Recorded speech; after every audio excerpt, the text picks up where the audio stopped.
బయట వాళ్ళంతా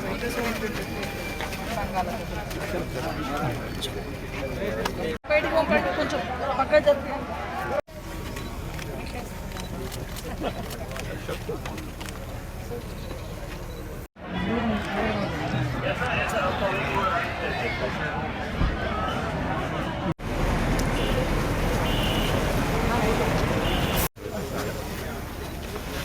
కొంచెం సైడ్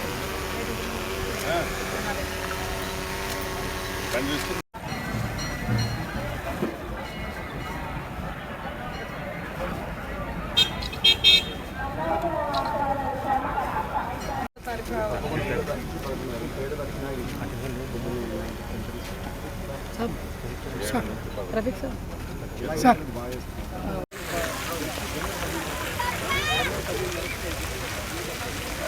జనవరి 10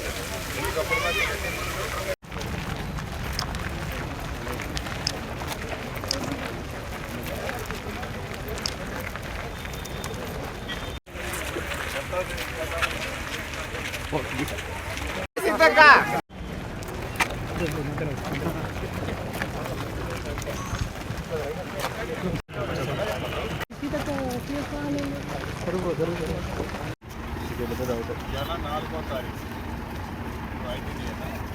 ఏంటి ఏమేసి వీరింగ్ కొట్టేసి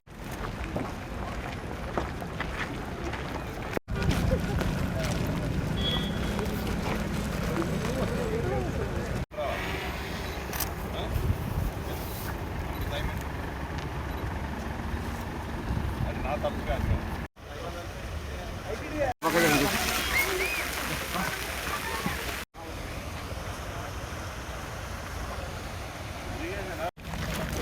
कैमरे का डाउन आज ब्रो मां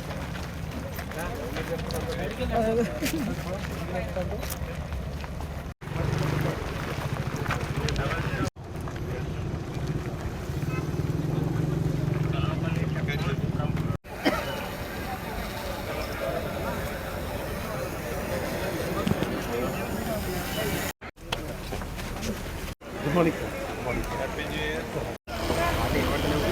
మరొకసారి సమ్మక్క సారలమ్మ ఏదైతే రెనోవేషన్ జరిగే పనులు దేశ చరిత్రలోనే కాదు ప్రపంచ చరిత్రలో గిరిజనులు సాంప్రదాయబద్ధంగా గిరిజనేతరులు కోట్లాది మంది ఆరాధ్య దైవంగా పూజించే సమ్మక్క సారలమ్మకు సంబంధించిన రెనోవేషన్ పనులు యుద్ధ ప్రాతిపదికన రైట్ టైంలో కంప్లీషన్కి దగ్గరలో ఉన్నాయని చెప్పడానికి సంతోషిస్తున్నాను. ఈ నెల 20వ తారీఖు లోపు గౌరవ ముఖ్యమంత్రి రేవంత్ రెడ్డి గారు ఒకరోజు ముందే ఇక్కడికి వచ్చి నైట్ హాల్ట్ ఇక్కడ చేసి తెల్లవారి ఉదయం ఈ పునరుద్ధరణ పనులు ఏవైతే జరిగాయో వాటిని ప్రారంభించుకునే కార్యక్రమాన్ని కూడా చేపట్టబోతున్నామని చెప్పటానికి సమ్మక్క సారలమ్మ భక్తులందరికీ శుభవార్తగా తెలియజేస్తున్నాను. ఈ సంవత్సరం జాతరను పురస్కరించుకొని ప్రతి జాతరకి వచ్చేదానికంటే కూడా ఒక తెలంగాణ రాష్ట్రంలోనూ పరిసర ప్రాంతంలో ఉండే రాష్ట్ర ప్రజలనే కాకుండా దేశంలో ఉండే కోట్లాది మంది ప్రజలు ఈ సమ్మక్క సారలమ్మ జాతరకి విచ్చేస్తున్నారనేది ఇప్పటికే సమాచారం అందుతుంది. దానికి తగ్గట్టుగా పెద్ద ఎత్తున అన్ని ఏర్పాట్లు కూడా చేయటం జరుగుతుంది. మౌలిక వసతులతో పాటు అన్ని ఏర్పాట్లు కూడా ప్రభుత్వ పక్షాన చేయాలి అని గౌరవ ముఖ్యమంత్రి గారు ఆదేశించారు. స్థానిక శాసనసభ్యురాలు సోదరిమణి సీతక్క గారు నిత్యము ఇక్కడే ఉండి పర్యవేక్షిస్తూ పనుల్ని వడివడిగా రైట్ టైంలో కంప్లీట్ చేయడానికి కృషి చేస్తున్నారు.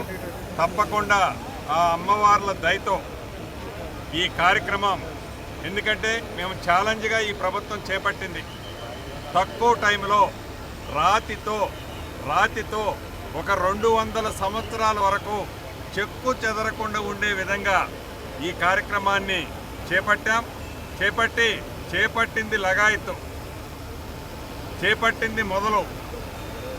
ఎలా పూర్తి చేయాలని అధికారులు కానీ మా సహచర మంత్రులు కానీ ప్రజాప్రతినిధులు కానీ మీడియా మిత్రులు కూడా ఎప్పుడూ కోఆపరేట్ చేస్తూనే ఉన్నారు పాజిటివ్గా కంప్లీషన్ కోసం. సహకరించిన ప్రతి ఒక్కరికి, సహకరిస్తున్న ప్రతి ఒక్కరికి మరొక్కసారి అభినందనలు, కృతజ్ఞతలు తెలుపుతూ సెలవు తీసుకుంటున్నాను.